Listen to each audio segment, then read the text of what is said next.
رسول اللہ صلی اللہ علیہ وسلم نے اس وقت جب آپ کے گرد صحابہ کی ایک جماعت بیٹھی ہوئی تھی فرمایا کہ مجھ سے بیعت کرو اس بات پر کہ اللہ کے ساتھ کسی کو شریک نہ کرو گے، چوری نہ کرو گے، زنا نہ کرو گے، اپنی اولاد کو قتل نہ کرو گے، اور ناعمدن کسی پر کوئی ناحق بہتان باندھو گے،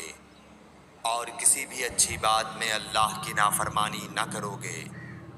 جو کوئی تم میں اس عہد کو پورا کرے گا تو اس کا ثواب اللہ کے ذمہ ہے، اور جو کوئی ان بری باتوں میں سے کسی کا ارتکاب کرے اور اسے دنیا میں اسلامی قانون کے تحت سزا دے دی گئی تو یہ سزا اس کے گناہوں کے لیے بدلہ ہو جائے گی، اور جو کوئی ان میں سے کسی بات میں مبتلا ہو گیا اور اللہ نے اس کے گناہ کو چھپا لیا تو پھر اس کا معاملہ اللہ کے حوالے ہے، اگر چاہے معاف کرے اور اگر چاہے سزا دے دے۔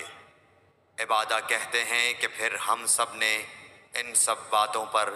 آپ صلی اللہ علیہ وسلم سے بیعت کر لی۔ صحیح بخاری حدیث نمبر 18۔